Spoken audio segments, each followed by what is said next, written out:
আলহামদুলিল্লাহি কাফা ওয়া সালামুন আলা ইবাদিহিল্লাযীনা ইসতাফা আম্মা বা'দ। আউযু বিল্লাহি মিনাশ শাইতানির রাজীম।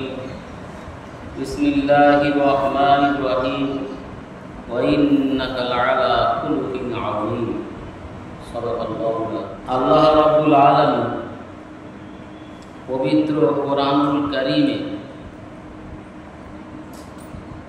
তার নবী প্রসঙ্গে বলেছেন, ওয়া ইন্নাকা লা'আলা খুলুকিন আযীম। হে নবী, নিশ্চয় আপনি মহান চরিত্রের বা মহৎ চরিত্রের অধিকারী।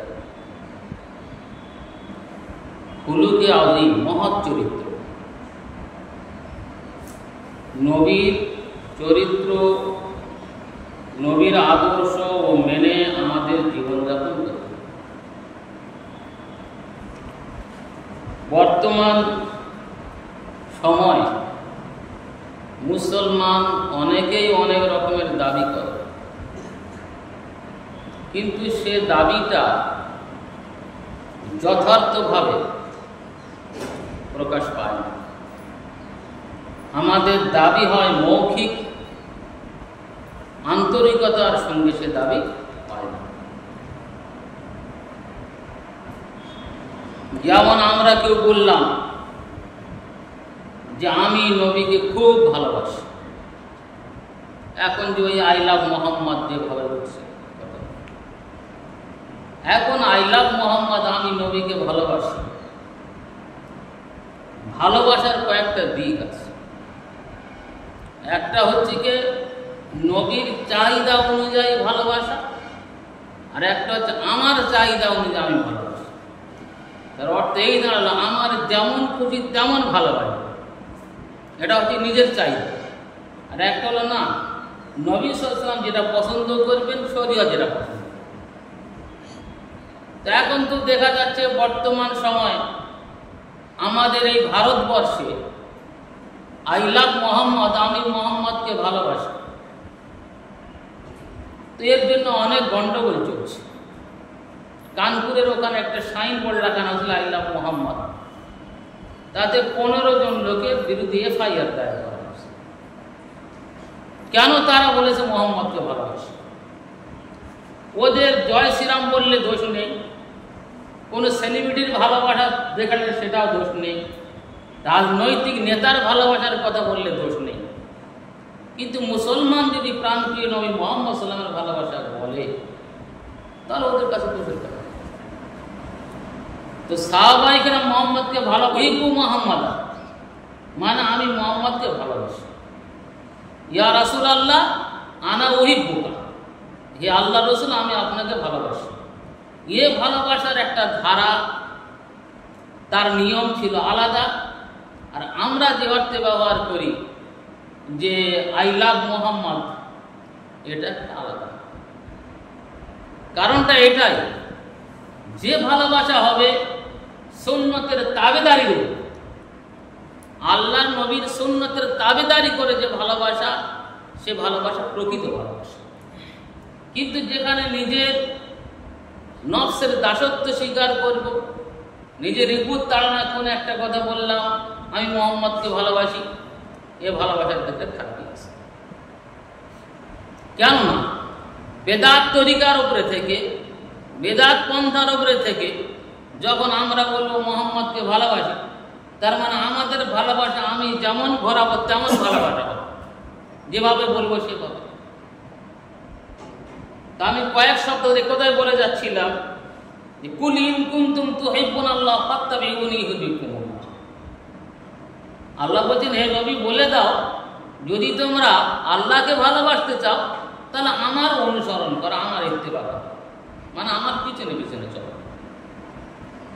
এখানে যে ভালোবাসার কথা বলা হচ্ছে, এ ভালোবাসাটা হবে নবী সাল্লাল্লাহু আলাইহি ওয়াসাল্লামের সুন্নতের প্যারোবি করে ভালোবাসা। নবীর সামান্য সামান্য সুন্নতটাকে অন্তরের অন্তঃস্থল দিয়ে ভালোবাসা। আমরা এটা জানি, আমাদের মৌখিক যে ভালোবাসার কথা আমরা বলি, এ ভালোবাসা ওই ভালোবাসা পৌঁছাবে না যেটা সাহাবায়ে কেরাম ভালোবাসছে। আমাদের ভালোবাসাটা অন্য পর্যায়ে দাঁড়ায়। তাহলে নবী আলাইহিস সালাতু ওয়াস সালামের সাহাবারা ভালোবেসেছিলেন, তাদের ভালোবাসা ছিল নিখাত, খাদ ছিল না তার ভিতরে, একেবারে অবিমিশ্রিত মহাব্বতের ভালোবাসা। কিন্তু আমাদের ভালোবাসা ঠিক উল্টো পথেই যায়। নবী আলাইহিস সালাতু ওয়াস সালামের সুন্নাতকে যদি আমরা আঁকড়ে ধরি, প্রতিটা সুন্নত যদি আমরা ঠিক মতো পালন করে যাই, তাহলে এটা নবীর সুন্নতকে ভালোবাসা, মানে নবীকে ভালোবাসা। মান আহাব্বা সুন্নতি ফাকাদ আহাব্বানি, যে আমার সুন্নতকে ভালোবাসলো সে আমার বা আমাকে ভালোবাসলো। তার মানে নবীর প্রতিটা সুন্নত আমাদের কাছে যেন আমল হয়, সেই সুন্নত যেন আমরা আমলে আনতে পারি, এটা নবীর প্রকৃত ভালোবাসা। নবীর কথা শুনে তার চোখ থেকে পানি বেরোবে, আমাদের চোখে ঝাল ধরে দিলেও পানি বের হবে, এমন ভালোবাসা। তাহলে আমাদের দেখতে হবে সুন্নাতে রসুল, রসুলের সুন্নতটা কেমন ছিল, আর সেই সুন্নতটা আমাদেরকে আঁকড়ে ধরতে হবে। যদি আমরা খুব ভালো করে লক্ষ্য করে দেখি, এই সময়কার আমরা যে কথাগুলো বলছি, নবীর ভালোবাসতে গেলে নবীর পদাঙ্ক অনুসরণ করতে হবে, তার সুন্নতটা মেনে চলতে হবে। আমাদের দেশের লোকেরা বা আমরাই বলি, আমাদের যদি কারো জিজ্ঞেস করে, বাবা তোমার নাম কি? অমুক। তোমার বাবার নাম কি? অমুক। তোমার মার নাম কি? অমুক। কিন্তু আরো বলারা তাদের মেয়েদের নাম বলতো না, গয়রাতের অভিমান, কোনো মতেই তাদের কাছ থেকে ওদের মেয়ের নাম শোনা যাবে না। উত্তরপ্রদেশে আমরা দেখেছি, কোনো ছেলে মায়ের নাম জিজ্ঞেস করলে সে বলবে না, চুপ করতে থাকবে, কোনো মতেই বলবে না। হাজারবার জিজ্ঞেস করলেও ওর মায়ের নাম কখন বলবে। কেন? তাদের একটা গয়রাতের অভিমান যে আমরা পুরুষেরা বাইরে চলাফেরা করি, আমাদের না প্রকাশ থাকবে। মেয়েরা তো বাইরে যায়, তারা তো বাইরে কারো সঙ্গে মেশে না, তারা চলাফেরা করে না, তাদের নাম যেন উল্লাপ থাকে। একটা লোকের একটা উট ছিল, সে ছিল বেদিন, মুশরিক। তার উটটাকে জবাই করে দিচ্ছে, আমরা যেমন জবাই করি ওই রকম জবাই করছে। কোনো এক ব্যক্তি জিজ্ঞাসা করেছেন, মুসলমান ব্যক্তি, যে ভাই আপনি তো মুশরিক, তা আপনি ওই উটটাকে জবাই করছেন কেন আমাদের মতো? তেমনি বিক্রি করে দিলে দিতে পারতে, যখন তোমার উটের দরকার নেই বলছে ভাই হচ্ছে। বলছে না, আমি বিক্রি করব না। কেন? তো বলছে আমরা যখন বাইরে যেতাম, একটা উঠে আমি যেতাম, আর একটা উঠে আমার স্ত্রী যেত। যে উঠটা আমার স্ত্রী, সে উঠটা হলে এই উঠ। তাহলে এই উঠটা যখন আমি কিছু করবো, মানে ওর স্ত্রী নেই, মারা গেছে, কোথায় গেল? বলছি এবার এই উঠটা খালি পড়ে আছে, তা আমার উঠের কোনো দরকার নেই। তুমি যে বিক্রির কথা বলছো, আমি বিক্রি করবো, তার কারণ হলো এটাই, যে উঠে আমার স্ত্রী বসছে ওই উঠে একজন পুরুষ বসবে, এটা আমি কখনো মেনে নিতে পারবো না। তাদের কতটুকু গায়রা, তাদের অভিমান, তারা কতটুকু ভালো বুঝতো। কিন্তু আমরা এখন মেয়েদের ফটো নিয়ে এক চাইটিয়ে পোস্ট করা হচ্ছে ইন্টারনেট, কেউ ফেসবুকে, কেউ এটাও, কেউ সেটা পোস্ট করতেছে। আর এরা ঠিক সেইভাবে একবার পর্দাবিহীনভাবে ব্যাপকভাবে পোস্ট করা হচ্ছে। আলেম ওলামায়ের ভিতরে সামিল, তারাও বহুদিন ফটো দিলে দিয়ে দিচ্ছে, যে দেখো আমার বউ কেমন। সাহাবা তো দূরে থাক, তারা মুশরিক ছিল, তারা কিন্তু এতটুকু করেনি যতটুকু আমরা করছি। নবীর সুন্নতকে যদি জিন্দা করা হয়, এটা হচ্ছে নবীর ভালোবাসা। নবীর সুন্নতের আমল করা, এটা হলো নবীর ভালোবাসা। কিন্তু আমরা এটা করব না, মুখে বলবো আমি তোমাকে ভালোবাসি, আমি খুব ভালোবাসি। কতটুকু ভালোবাসে বিচার করলে বোঝা যাবে কতটুকু ভালোবাসে। আলী রাদিয়াল্লাহু তাআলা আনহুর সঙ্গে একজন লোকের দেখা হয়েছে। লোকটা বলছে আপনি ভালো আছেন? বলছে ভালো আছে। বলছে আপনার স্ত্রী কেমন আছে? আলী আনহু খুব রেগে গেলেন, তরবারি খুলে বললেন যে যদি আমার এইটা অনুমতি থাকতো তোমার উপরে তরবারি চালানো, মানে মুসলমান ছিল, তাহলে আমি তোমাকে তরবারির দ্বারা সাইজ করে দিতাম। তুমি আমার জিজ্ঞেস করতে পারো আমার স্ত্রীর নাম শুনে তোমার দরকারটা কি, আর সে ভালো আসবে না, আজ তোমার জানার দরকারটা কি? তোমার তো কোনো সংস্কার নেই তার সঙ্গে। তারা কতটুকু অভিমান করতো, কিন্তু আমরা কি তাই করছি? আমাদের কাজে গড় করতে সকল আপনাদের করতে কাজ। তো সাহাবায়ে কেরাম রিদওয়ানুল্লাহি আলাইহিম আজমাইন তারা নবীদের যেভাবে ভালোবেসেছিলেন ওইভাবেই যদি আমরা ভালোবাসতে পারি তাহলে আমাদের ভালোবাসাটা হবে আনা উহিব্বুকা ইয়া রাসূলুল্লাহ, ইয়া আল্লাহ রাসূল আমি আপনাকে ভালোবাসি। আই লাভ মাই ইন্ডিয়া, কেউ কিছু বলবে না I love Mohammad, I love my Mohammad, তো এখানে দোষ আছে। তারা আমাদের ইখলাসের সঙ্গে বলতে হবে আই লাভ মাই মোহাম্মদ, তার কাজ অনুযায়ী কাজ করে দেখানো সেই অনুযায়ী বলা দরকার, কিন্তু মুখে বলে আর হইচই করে লাভ হবে না। আমাদের দেখতে হবে সাহাবায়ে কেরামদের ভালোবাসা। সাহাবায়ে কেরাম রিদওয়ানুল্লাহি তাআলা আলাইহিম আজমাইন তারা কিভাবে নবী করিম সাল্লাল্লাহু আলাইহি সাল্লামের ভালোবেসেছিলেন, কেমন ভালোবাসা বেঁধেছিলেন। যায়েদ ইবনে হারিসা রাদিয়াল্লাহু তাআলা আনহু মানে আল্লাহ রসুলের পালিত পুত্র বা পালক পুত্র বলা হয়। কোরআনে কারিমে যার সম্বন্ধে আয়াত অবতীর্ণ হয়েছে মুহাম্মদ মা কানা মুহাম্মাদুন আবা আহাদিম মিন রিজালিকুম ওয়ালাকিন রাসূলুল্লাহি ওয়া খাতামান নবিয়্যিন। লোকেরা ডাকতো যায়েদ ইবনে মুহাম্মদ, কোরআনে আয়াত অবতীর্ণ হলো মা কানা মুহাম্মাদুন আবা আহাদিম মিন রিজালিকুম, মুহাম্মদ তোমাদের মতো কোনো পুরুষের পিতা ছিলেন না। তার মানে তোমরা যে বলছো যায়েদ ইবনে মুহাম্মাদের কথা বলতে পারবে, এটা নিষেধ। কেন? তার বাপের নাম ধরে ডাকে। ওয়ালাকিন রাসূলুল্লাহি ওয়া খাতামান নবিয়্যিন, তবে মুহাম্মদ ইনি আল্লাহ রাসূল এবং শেষ নবী। এই কথা একটা জিনিস বোঝা যাচ্ছে যে যায়েদ ইবনে মুহাম্মাদের কথা বলা চলবে না, বরং তোমরা বলো যায়েদ ইবনে হারিসা, তার বাপের নাম ধরে। এখানে একটা মসলা এসেই যায়। কোন লোকের ছেলে নেই, বেটা ছেলে, তারও ইচ্ছা হলো একটা ছেলে পালি, ভাইপোর হোক আর কারোর হোক, পারলো, যেটা বর্তমানে সরকারিভাবে দত্তক নেওয়া হয়। এখন সেই ছেলেটা কি মেয়েটার পেলেছে, মেয়েটা বড় হলো, তার বিয়ে দেবে, কার নামে বলবে? সমস্যা এসে যায়, বলে চাষা পেলে ওর নামে না বললে কিরকম একটা হয়। কিন্তু না, ওর বাপের নাম ধরে বলতে হবে, এটা অমুক মেয়ে, ওর চাচার মেয়ে নয়। ওর আমাদের রাগের কিচ্ছু নেই আর কষ্টের কিচ্ছু নেই, যার বাপ তার বাপের কথা বলতে হবে, সে আমার পালিত কন্যা হোক আর পালিত পুত্র হোক, এটা হতে পারে।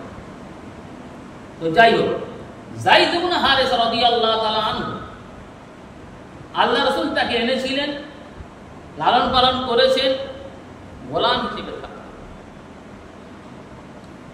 বহুত দিন পরে যখন যায়েদ ইবনে হারিসা মানে যায়েদের বাপ হারিস এবং তারা আরো গোত্ররা যারা এসে একসময় সন্ধান পেল যে আমাদের সেই ছেলেটা মদিনা মুহাম্মাদের কাছে আছে, তারা আল্লাহ নবীর কাছে যে পৌঁছে গেল,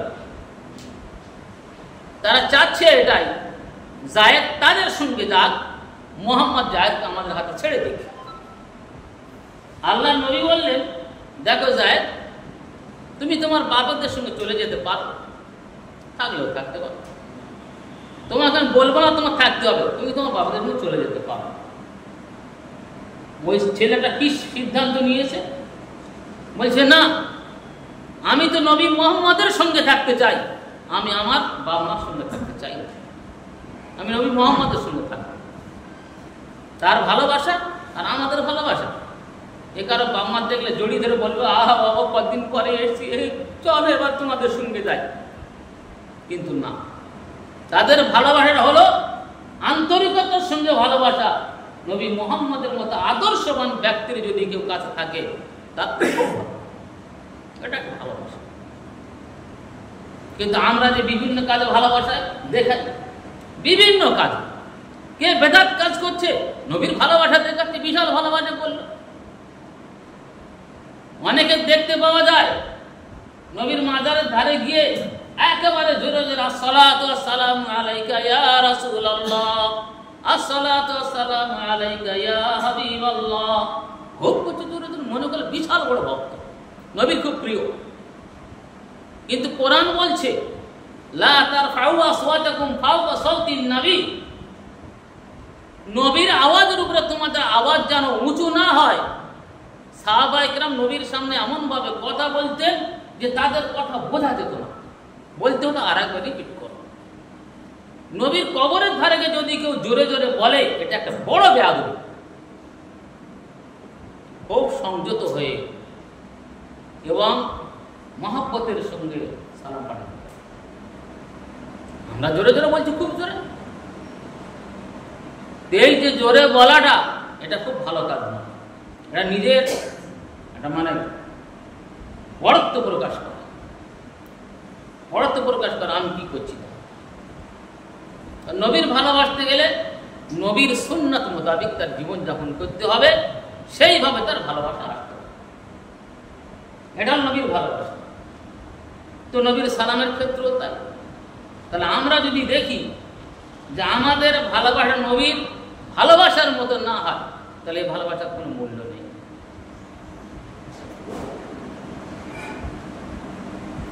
সাহাবায়ে কেরাম রিজওয়ানুল্লাহি তাআলা আলাইহিম আজমাইন, তারা যেভাবে ভালোবেসেছেন আমাদের সেইভাবেই ভালোবাসতে হবে। কোরআন বলছে এটাই যে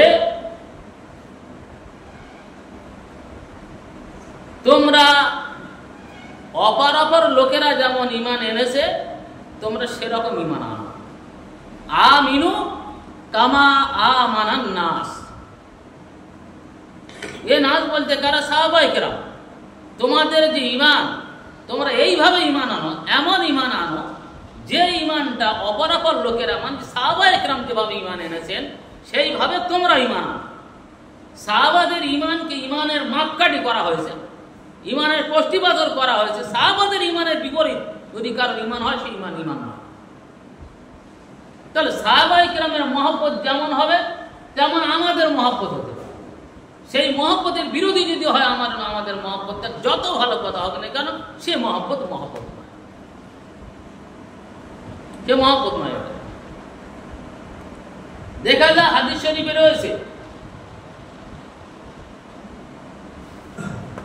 সাহাবায়ে কেরাম রাদিয়াল্লাহু তাআলা আনহু আলাইহিম আজমাইন, তারা যখন যখন তারা আল্লাহ নবীকে দেখতেন তখন তারা দাঁড়িয়ে যেতেন। আল্লাহ নবী বললেন লা তাকুমু কামা ইয়াকুমুল আজিম ওয়া আজমাউ। তোমরা দাঁড়ায়ও না যেমন আজমের লোকেরা, মানে অনারব লোকেরা একে অপরের সম্মানার্থে দাঁড়ায়। কিন্তু আমরা এমন কাজ করি যে যদি লোকের সম্মান না দেখায়, আমাদের কাছ থেকে বেশ কিছু লোক বলে বেয়াদব কত অমুকজন আসছে, বড় ডাক্তার আছে, ডাক্তারখানে রুগীরা বসে আর ডাক্তার যাচ্ছে ওর জন্য দাঁড়াতে হবে, জমিদারের বাচ্চা তার জন্য দাঁড়াতে হবে। আমরা বসে আছি এক জায়গায়, ধরুন সেখানে একটা ভিডিও দেখ, তাতে আমার কি যায় আসে, তার জন্য দাঁড়িয়ে থাকতে হবে, নাহলে আর অসম্মান তার হবে। এটা মারাত্মক অপরাধের কথা। যদি এইরকম কোন লোক থাকে এদিকে পছন্দ করে যে আইয়াতা মাসাল্লাহু রিজাল, যে লোকেরা তার সম্মানার্থে দাঁড়িয়ে যাক, তাহলে তার ঠিকানা কোথায় হওয়া দরকার? জাহান্নামে তৈরি করে নেওয়া দরকার। ফালিয়াতা বাওয়া মা কাদাহু মিনান নার। কিন্তু আমাদের অনেক ক্ষেত্রে তাই করা হয়। আমি গেলে বলতে কেমন বেয়াদব ছেলেটা, আমরা সবাই দাঁড়িয়ে চুপ করে এর সম্মান নয়, সম্মান এর বলা হয়। তাহলে আমাদের যে সম্মানটুকু বা যে ভালোবাসাটুকু, ভালোবাসার মতো তার ভালোবাসা দেখাতে হবে, এটা হচ্ছে ভালোবাসা। অপর অপর লোকেরা যে ঈমান এনেছে, মানে সাহাবায়ে কেরাম, সেরকম সাহাবারা যেভাবে আল্লাহ নবীর ভালোবেসেছেন আমাদের সেইভাবেই ভালোবেসে যেতে হবে। আল্লাহ নবীর সেই সুন্নত অনুযায়ী কাজ করতে হবে। আল্লাহ নবী বলেছেন লা ইউমিনু আহাদুকুম হাত্তা আকুনা আহাব্বা ইলাইহি মিন ওয়ালিদিহি ওয়া ওয়ালাদিহি ওয়ান নাস আজমাইন। নবী বললেন যে তোমরা ততক্ষণ পরিপূর্ণ মুমিন হতে পারবে না, লা ইউমিনু আহাদুকুম, তোমাদের মধ্যে কেউ পরিপূর্ণ মুমিন হতে পারবে না, হাত্তা আকুনা আহাব্বা ইলাইহি, যতক্ষণ পর্যন্ত না আমি তার খুব প্রিয় হই। কিসের থেকে প্রিয়? মিন ওয়ালিদিহি ওয়া ওয়ালাদিহি, তার পিতা, তার সন্তান, ওয়ান নাস আজমাইন, আর সমস্ত লোক অপেক্ষা। মানে এক কথা বলা যাচ্ছে, পুরো যত রকমের দুনিয়া মাখলুকাত হোক বা মাদা পরে হোক, সবার চাইতে কিন্তু আল্লাহ রসুলের মহব্বত, আল্লাহ রসুলের ভালোবাসা সবচাইতে বেশি হতে হবে। যদি এই রকম ভালোবাসা না হয়, সে ভালোবাসা পরিপূর্ণ মুমিন হওয়া যায় না। তার মানে নবীর ভালোবাসা অর্ধেক অর্ধেক ভালোবাসা, এ ভালোবাসা হবে। ওমর রাদিয়াল্লাহু আনহু বললেন, ইয়া রাসূলুল্লাহ, আমি আপনাকে খুব ভালোবাসি, কিন্তু আমার নিজের জান অপেক্ষা ভালোবাসতে পারি না। নবী বললেন, আলান ইয়া ওমান। নবী বলে, উমার তো তুই পরিপূর্ণ মুমিন হলেন না। তোমরা জানো বললেন যে ইয়া রাসূলুল্লাহ, আমি এখন বলছি আমি আমার জান অপেক্ষা আপনাকে খুব ভালোবাসি। আল্লাহ নবী বললেন, আলান ইয়া উমার। হ্যাঁ, এবারে তার অর্থ এই দাঁড়ালো যে নবীর ভালোবাসাটাকে সব চাইতে বড় ভালোবাসা দেখতে হবে। বাপ মা যদি একদিকে চলে যায় যাবে, নবী যদি বলে এই দিকে এসে, সেই দিকেই তার যেতে হবে। আলী রাদিয়াল্লাহু আনহু চাচাতো ভারতে রাসূল সাল্লাল্লাহু আলাইহি ওয়াসাল্লামের চাচাতো ভাই হযরত আলী রাদিয়াল্লাহু আনহু বাচ্চা ছিলেন। সর্বপ্রথম ঈমান আনছে খাদিজা, দ্বিতীয় নম্বরে আলী। আলী যখন থাকতেন স্বপ্নে রসুলের সঙ্গে, খাজা আবু তালেবের সঙ্গে দেখা, আলীর সঙ্গে যাচ্ছে, মানে আলী মোহাম্মদের সঙ্গে যাচ্ছে। দাঁড়িয়ে গেলেন থমকে, যাচ্ছেন তো মোহাম্মদের পিছনে। খাজা আবু তালেব বললেন, আলী তুমি মোহাম্মদের সঙ্গে চলো, ওর সঙ্গেই যাও। ভালোবাসার বহু রূপ আছে, বহু রূপ আছে। নবীর চাচা অনেকে কাফের ছিলেন, তারা নবীর চূড়ান্ত ভালোবাসা সহ্য করতে পারে। যখন আমির হামজা শুনলেন যে আবু জাহেল এসে আল্লাহ নবীকে মেরে ফেললেন স্বীকার করতে গিয়ে, খুব সংক্ষিপ্ত ফিরে আসলেন। বলে আবু জাহেল কোথায়? খুঁজে দেখছে বর্ষা খুব হাই ঠাট্টা করতে মোহাম্মদের মেরেছে, তীর ধরে বিপুল মারা মারতে লেগেছে। কি ব্যাপার? বলে আরে আমার ভাইকে মোহাম্মদের মারা হলো। তার বাপ মারা গেছে, তার মারা হয়েছে, তার প্রতিশোধ নিচ্ছি, তুমি এটা জেনে রাখো। আমি হামজা, আমিও মুসলমান হলাম, কি করার আছে? তার মানে তারা ভালোবাসতেন না, তারা মারবে কেন? তার তো এক দলের লোক, তোমাদের ইমান তো আনে না। নবীর সাহাবারা যেভাবে নবীকে ভালোবেসেছেন, আমাদের সেইভাবে ভালোবাসতে হবে, তবে আমরা ভালোবাসার দাবি করতে পারি যে আই লাভ মুহাম্মদ।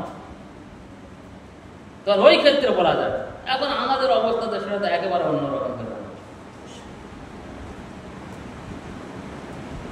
সেজন্যে আমাদের উচিত প্রতিটা কাজে, যে কাজটা আমরা করি, নবী সাল্লাল্লাহু আলাইহি সাল্লামের সুন্নতের অনুকরণ করে। যদি দেখা যায় নবীর সুন্নত এখানে পাওয়া যাচ্ছে না, তার থেকে সরে আসা।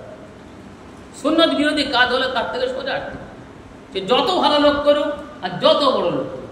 আমাদের এই সমাজে নবীর সুন্নত বিরোধী কাজ চূড়ান্ত পর্যায়ে করা হয়, অথচ আমরা সেই কাজগুলোকে ভালো মনে করি। তো ফিরে আসে না, কিন্তু ভালো মনে করে, হ্যাঁ ঠিক কাজ করছে, ঠিক কাজ করছে। কাজটাই কি? সে বিয়ে হোক, অন্য কোনো অনুষ্ঠানে হোক, যে কোনো ব্যাপার আমরা দেখি সুন্নাত বিরোধী কাজ, যে কাজগুলো করা কোন মতো উচিত, আমরা সবাই ভালো মনে করি। কোরআন বলছে যে যদি কেউ কোনো খারাপ কাজ করে, কোনো গুনার কাজ করে, বেদাত কাজ করে, তাহলে দেখা যাবে যে সে নিজে নিজে কিন্তু মনে করে আমি ভালো কাজ করছি, অথচ সে কিন্তু ভালো কাজ করছে না। সে কিন্তু ভালো কাজ করছে না, সে মনে করে আমি ভালো কাজ করছি, কিন্তু সে অবশ্যই ভালো কাজ করছে। তাহলে আমাদের যে কাজ আমরা করছি সেটা কি ভালো কাজ? কোরআন হাদিসের ভালো কাজ, সেটা যাচাই করা উচিত। আমাদের কাজটা কতটুকু ভালো কাজ। কোরআন বলছে কুল হাল নুনাব্বিকুম বিল আখসারিনা আমালা, আমি কি তোমাদেরকে বলে দেব না যে আমলের দিক থেকে কারা ক্ষতিগ্রস্ত? আল্লাযীনা যাল্লা সাইয়ুহুম ফিল হায়াতিদ দুনিয়া ওয়া হুম ইয়াহসাবুনা আন্নাহুম ইহসিনুনা সুনআ। যাদের দুনিয়ার সমস্ত আমাল নষ্ট হয়ে গেল, বরবাদ হয়ে গেল, অথচ তারা মনে করে তারা ভালো কাজ করছে। ওয়া হুম ইয়াহসাবুনা আন্নাহুম ইহসিনুনা সুনআ। কাজ করছে তারা শরীয়ত বিরোধী, ধর্ম বিরোধী, এতেকার তাদের খারাপ, বিশ্বাস খারাপ, কিন্তু এদিকে বলছে খুব ভালো কাজ। ও ভালো কাজের কোনো দাম নেই, ওই ভালো কাজের কোনো দাম নেই। ওটা কিন্তু নবীর প্রেমে হচ্ছে না, স্বার্থে হচ্ছে, নিজের কোনো স্বার্থ চরিতার্থ করার জন্য করা হচ্ছে। এ ভালোবাসা ও ভালোবাসা না। তো যাই হোক, নবী আলাইহিস সালাতু ওয়াস সালামের প্রসঙ্গে আল্লাহ তাআলা বললেন, ওয়া ইন্নাকা লাআলা খুলুকিন আযীম, নিশ্চয় তুমি মহত্তম চরিত্রের অধিকারী। আল্লাহ রসুলের চরিত্র সবচাইতে মহত্তম চরিত্রের অধিকারী ছিলেন নবী, তার উপরে কারোর চরিত্র ভালো ছিল না। আল্লাহ নবী কেমন ছিলেন? হাদিস পাকের মধ্যে বলা হচ্ছে, নবী সাল্লাল্লাহু আলাইহি ওয়াসাল্লাম ছিলেন ফাকানা সাল্লাল্লাহু আলাইহি ওয়াসাল্লাম আহসানান নাস ওয়া আহসানান নাস ওয়া আজওয়াদান নাস ওয়া আশজাআন নাস। নবীর চরিত্র কেমন ছিল? নবী ছিলেন সকলের চাইতে সুন্দর, সকলের চাইতে সুন্দর, সেই রকম দানী, মানে সমধিক দাতা, আর সর্বাপেক্ষা বাহাদুর বীর পুরুষ। নবীর আদর্শ, নবী সাল্লাম কারোর মারেননি, কারোর গালিও দেননি, বাজারে গিয়ে হইচই করেননি। নবী নিজের হাতে মেরে ফেলেছেন এরকম কোনো নেই। তবে হ্যাঁ, এক জায়গায় হয়, সেটা আলাদা, একজনও রয়েছে, বাকি আলাদা। তো যেখানে বলা হচ্ছে ফাকানা সাল্লাল্লাহু আলাইহি ওয়াসাল্লাম আহসানান নাসি ওয়া আজওয়াদান নাস ওয়া আশজাআন নাস। হাদিসে বলা আছে, ওয়া মা যারাবা আলাইহিস সালাতু ওয়াস সালাম কত্তু বিয়াদিহি ওয়ালা ইমরাতান ওয়ালা খাদিমান ইল্লা আন ইউজাহিদা ফি সাবিলিল্লাহ। নবী আলাইহিস সালাতু ওয়াস সালাম তার জীবনে কখনো কারণ নিজে হাতে আঘাত করেননি। চাই সে কোনো স্ত্রী ব্যক্তি হোক, কোনো মেয়ে মানুষ হোক, কোনো পুরুষ মানুষ হোক, কারোর কিন্তু কখনো আঘাত করেনি। তবে জিহাদের ব্যাপারটা আলাদা, ধর্মীয় যুদ্ধের ব্যাপারটা আলাদা। বড় ঘটনা, সে ঘটনা আমি দেওয়ার, তাহলে বোঝা গেল নবী আলাইহিস সালাতু ওয়াস সালামের আদর্শ সবচাইতে উন্নত আদর্শ। তার সবথেকে বড় আদর্শ ছিল এটা ক্ষমা করা। ক্ষমার গুণটাই সব থেকে বড় ছিল, ক্ষমা করতে যাবে। কিন্তু আমাদের সেই ক্ষমার গুণটা কিন্তু নেই, প্রতিশোধের গুণটা আমাদের কাছে বেশি আছে।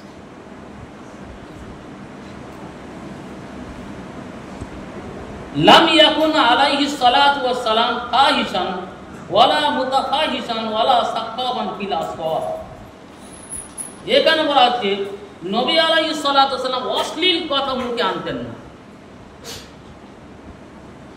আর বাজারে চিৎকারও করতেন না। মন্দের প্রতিশোধ কখনো মন্দের দ্বারা নিতেন না। কেউ তার প্রতি খারাপ ব্যবহার করতে কথাটা মোটেই না। আমাদের নবী করিম সাল্লাল্লাহু আলাইহি সাল্লামের যে আদর্শ, এই আদর্শ আমাদের গ্রহণ করতে হবে। তাহলে আমরা দেখতে পাবো যে আমরা পরে খুব উন্নত পর্যায়ে উঠতে পারবো। আজকের মুসলমান যে বিভিন্ন জায়গায় মার খাচ্ছে, তার কারণ হলো মুসলমান নিজেরা নিজেদের ভুলে তারাই মার খাচ্ছে। তারা ধর্মের কৃষ্টি কালচারকে ছেড়ে দিয়েছে, সে কারণে আল্লাহ তাআলার গজব নাযিল হচ্ছে। মুসলমান যদি সঠিকভাবে দিনের ওপরে জমে থাকতো, মুসলমানদের এই অত্যাচার আসতো না। কিন্তু মুসলমান সে অবস্থায় নেই। আজ পুরো বিশ্বে যদি দেখা যায় যে মুসলমানরা কম নয়, অনেক আছে, মুসলমান রাষ্ট্র অনেক, কিন্তু বিভিন্ন সময় বিভিন্ন মুসলিম রাষ্ট্রে আক্রমণ করছে, মুসলমানরা কি করতে পারছে? কিছু করতে পারছে না। প্যালেস্টাইন বা ফিলিস্তিন, আমি অনেকবার বলি সে সম্বন্ধে, তো ফিলিস্তিনের ব্যাপারে আমাদের কাছে সবচাইতে মনে হয়, আমরা সাধারণ লোকেরা মনে করি যে ফিলিস্তিনের ব্যাপারে ইরান বোধহয় সব থেকে সদিচ্ছা দেখাচ্ছে এবং সব থেকে ভালো কাজ করছে, মুসলমানদের সাহায্য করছে, কিন্তু কথাটা মোটেই নয়। ইরানের প্যালেস্টাইনের ব্যাপারে সব থেকে ভালো ভূমিকা হচ্ছে গিয়ে কতারের ভূমিকা, যার জন্য কতারের উপরে বিভিন্নভাবে আক্রমণ করার পরিকল্পনা চলছে। কতারের ভূমিকা সবচাইতে ভালো। আমরা যদি খেয়াল করি, মুসলিম বিশ্ব একটা ইউনিটি হওয়া দরকার। একটা ওআইসি বলে আসে, কি করছে আমার বুঝে আসে না, কারো বুঝে আসে না মনে হয়। তাহলে যে নেটোভুক্ত দেশগুলো, যেমন নেটো দেশের মধ্যে একজন আছে সিরিয়া, তাহলে দেখা যাচ্ছে ওইটি কিন্তু খুব লড়ছে বা খুব বলছে অনেকে, কিন্তু হচ্ছে এটা কি? কিছু হচ্ছে না। কারণটা কি? তার কারণ আছে। যে সমস্ত মুসলিম দেশ নেটোর অন্তর্ভুক্ত আছে, তারা যদি আক্রান্ত হয়, তাহলে নেটোভুক্ত দেশের একজন আক্রান্ত হয়েছে, আমেরিকা বা আরো যারা নেটোর দেশ আছে তারা তো সহযোগিতা করবে, কিন্তু ওরা কখনো সহযোগিতা করবেই না, কখনো করবে না। তার কারণ কি? ওটা ওদের সাথে রেখেছে, তোমার মারবো কিন্তু পিছন থেকে, কিন্তু সরাসরি আক্রমণ করে তোমার সহযোগিতা করবো না, তার বিরুদ্ধে আক্রমণ করবো, এটা করবে। মুসলিম রাষ্ট্র যারা আছে, বিভিন্ন রাষ্ট্র আমেরিকার কাছ থেকে অস্ত্রশস্ত্র কেনে, অতি উন্নত মানের অস্ত্রশস্ত্র।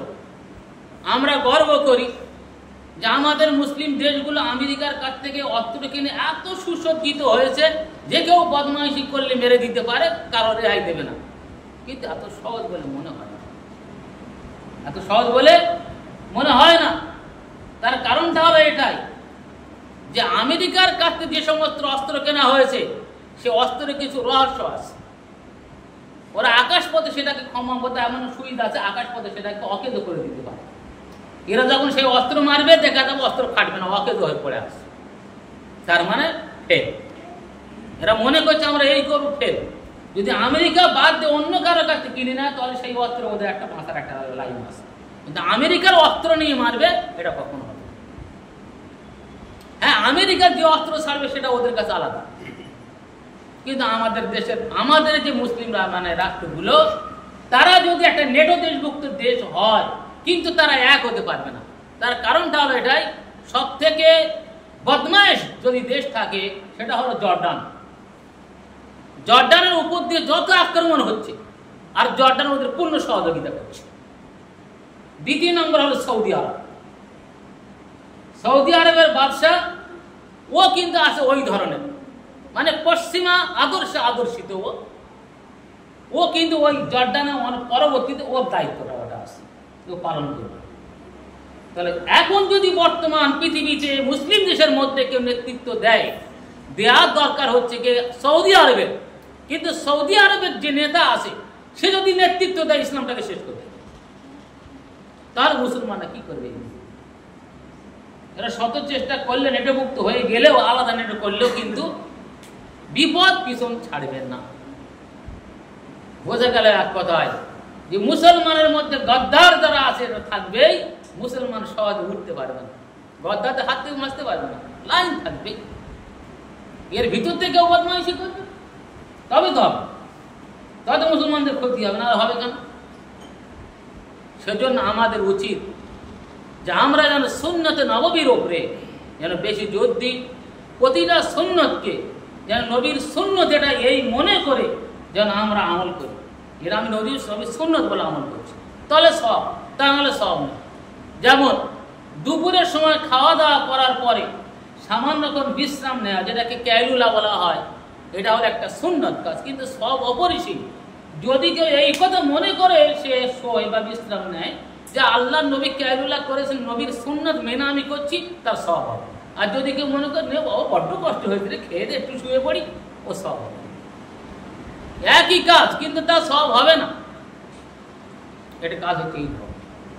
তাহলে আমরা যে কাজটা করবো প্রথম জানতে হবে নবীর সুন্নত মেনে করছি, এই কথা মনে করে করলে তাহলে সব। যেমন ভিতরের নামাজের পরে 2 রাকাত যে নফল আসে, এই নফলটা দাঁড়িয়ে পড়ার কথা, দাঁড়িয়ে পড়লে সব হবে। কিন্তু যদি কোনো লোক বসে পড়ে কিন্তু এই নিয়ত করে নেয় যে আল্লাহ নবী তো কখনো কখনো বসে পড়েছেন, আমি সেইটা অনুসরণ করে পড়ছি, তাহলে সব পরিপূর্ণ যাবে। কিন্তু নবীর আদর্শিত নবীর সুন্নত মেনে করতেছি। কিন্তু আমরা কি করি? তাই আমরা আমাদের মতো করে যাই। সর্বোপরি কথা হলো আল্লাহ যে বলেছেন ওয়াইন্নাকা লাআলা খুলুকিন আযীম, নবীর যে উত্তম চরিত্র, মহৎ চরিত্র অধিকারী আল্লাহর নবী, আমাদের সেই নবীর চরিত্র আমাদের মধ্যে আনতে হবে, তার যে গুণ সেই গুণ আমাদের ভিতরে আনতে হবে। তাহলে কিন্তু আমরা আল্লাহ ভীরু হতে পারি এবং আমরা সত্যিকারের নবীর যে আমরা মহব্বতকারী এ দাবিটা আমরা করতে পারবো যে আমরা নবীর মহব্বত করি। কিন্তু যদি তা না করতে পারি তাহলে আমাদের এই দাবিটা করা একেবারে ভুল। আল্লাহ রাব্বুল আলামিন আমাদের সবাইকে এর উপর আমল করা তৌফিক